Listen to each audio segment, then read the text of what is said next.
నమ్మకస్తుల్ని కూర్చోబెట్టి, నమ్మకస్తులు అంటే క్రీస్తు యందు నమ్మకం ఉన్న వాళ్ళని ఒక చోట కూర్చోబెట్టి వాళ్ళకి బైబిల్ ప్రవచనాలు చెప్పడమే వీళ్ళ పని. అంతకు మించి వేరే ఏం లేదు. అయితే వీళ్ళు ఒక చర్చితో లింక్ అయి ఉంటారు, లింక్ కాకుండా కూడా ఉంటారు. ఏదైనా సువార్థికులు ఇక్కడ 2 పదవులు ఉంటాయి జనరల్గా. ఒక అతనేమో బోధకుడు ఉంటాడు, ప్రీచర్ అంటారు అతను. పాస్టర్ అనే ఇతను ఆర్గనైజ్ చేస్తాడు. జనాల్ని ఆర్గనైజ్ చేసేవాడిని పాస్టర్ అని, అక్కడికి వచ్చిన వాళ్ళకి బోధ చేసేవాడిని బోధకుడని. వీళ్ళిద్దరూ కీలక పాత్ర పోషిస్తారు ప్రతి మీటింగ్లోనూ.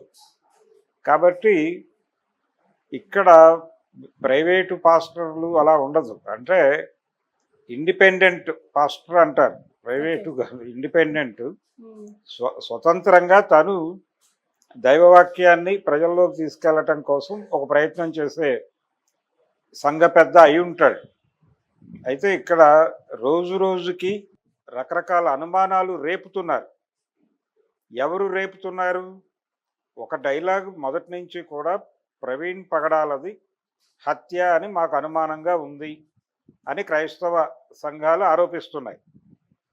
ఆయనది సహజ మరణము లేకపోతే యాక్సిడెంటు అని మేము అనుకోవడం లేదు. కాబట్టి దాని మీద మాకు ఒక దర్యాప్తు జరిపి విషయం చెప్పండి అని అడుగుతున్నారు. ఆ విషయం చెప్పడానికి ఎందుకు మొహమాట పడుతున్నారు? పోస్ట్ మార్టం రిపోర్ట్ ఇప్పటి వరకు ఎందుకు బయట పెట్టట్లేదు? 29వ తారీఖు అన్నారు, ఈరోజు చెప్తామన్నారు, ఇప్పటి వరకు ఏం లేదు. ఎందుకు ఇంత డిలే అవుతోంది? అది ఎప్పుడో తయారైపోయింది, దానిలో మార్పులు చేర్పులు చేస్తున్నారు అని ప్రపంచం మాట్లాడుకునేదాకా ఎందుకు తెస్తున్నారు? ఒకవేళ పోస్ట్ మార్టం తేడా అయితే నేను సవారిని బయటకు తీసి మళ్ళీ రీపోస్ట్ మార్టం చేయమని డిమాండ్ చేస్తా అని హర్షకుమార్ మాట్లాడుతున్నాడు. అక్కడ దాకా ఎందుకు పరిస్థితిని తీసుకెళ్తున్నారు మీరు అనేది, అంటే మీరు డిలే చేసే కొద్దీ మీరు విషయాలని దాచే ప్రయత్నం చేస్తున్నారేమో అని ప్రపంచం అనుకుంటుంది. అనుకోవడానికి అవకాశం ఉంది కదా. ఉన్నప్పుడు మీరు ఎందుకు చేస్తున్నారు? హోంమంత్రి గారు ఏం మాట్లాడారు ఆ రోజు? ఇన్సిడెంట్ జరగగానే ఆవిడ మీడియా ముందుకు వచ్చి ఏం మాట్లాడారు? విషయం మాకు అర్థమవుతోంది, దయచేసి దీనికి మతపు రంగు పూయకండి, దీని మీద తొందరగా నివేదిక బయట పెడతాం. అంటే సందేహాలు వ్యక్తమైనాయి బయట నుంచి, అంటే క్రైస్తవ సంఘాల నుంచి ఇది హత్య అనేటువంటి అనుమానాలు వచ్చినాయి, మా దృష్టికి కూడా వచ్చినాయి. అందుకని ఆ అనుమానాలను మేము క్లారిఫై చేయదలుచుకున్నాం, ఆ దిశగా ప్రయత్నం చేస్తున్నాం. అది కూడా ఎక్కువ టైం తీసుకోము అని చెప్పి కొవ్వూరు డిఎస్పీ నాయకత్వంలో ఏదో సిట్ చేస్తున్నాం, దానికంటే ముందే క్లారిటీ ఇస్తాం, ఇలా ఏవేవో మాట్లాడారు ఆవిడ. కానీ ఏది కూడా వర్కౌట్ అవ్వట్లా. కానీ యువతల వాళ్ళ అనుమానాలు అయితే పెరుగుతున్నాయి. ఈ లోపు దీని చుట్టూ రకరకాల ఇతర వార్తలు ప్రచారం చేస్తున్నారు. ఆ ఇతర వార్తల ప్రచారం చేయటము, ఇవి డిలే అవ్వటము, ఈ రెండూ కలిపి ఇది హత్యే అనే విషయాన్ని దృఢపరుస్తున్నాయి. ఎందుకంటే ఒకరోజు వైసీపీ వాళ్ళ ప్రమేయం ఉందేమో అని ఒక స్పెక్యులేషన్, రెండో రోజు పాస్టర్ల మధ్య ఉన్నటువంటి గొడవల వలన వాళ్ళ ఇంటర్నల్ గొడవల్లో వాళ్ళే చంపేసి ఉంటారేమో అనేది ఒక సందేహం. ఇలా 100 రకాల సందేహాలు ఏదో ఒక ప్రసార మాధ్యమం ద్వారా ప్రజల్లోకి పంపు చేయటం కోసం ప్రయత్నాలు జరుగుతున్నాయి. ఈ ప్రయత్నాలు రోజుకొక పద్ధతిలో ఇవి జరుగుతుంటే, అక్కడ పోస్ట్ మార్టం రిపోర్టు డిలే అవుతుంటే, వాళ్ళ డిమాండ్ గురించి పోలీస్ ఆఫీసర్లు ఎవరు ప్రాపర్ సమాధానం ఇవ్వకపోతే ఇది హత్య కాదు అని ఎలా అనుకుంటారు ఎవరైనా? ఇది డెఫినెట్గా హత్య కాబట్టే ఇన్ని డ్రామాలు నడుస్తున్నాయి ప్రపంచంలో. కాబట్టి ఎవరు చంపారు? రాధా మనోహర్ దాస్ మీద ఎవరో మాట్లాడారు. ఇవన్నీ కూడా అంటే ఆయన రకరకాల వ్యక్తులతో డిస్కషన్లోకి వెళ్ళాడు, చర్చల్లో మాట్లాడాడు, డిస్కస్ చేశాడు. అంత మాత్రం చేత ఇప్పుడు రకరకాల పోస్టులు పెడుతున్నారు వీళ్ళు సోషల్ మీడియాలో.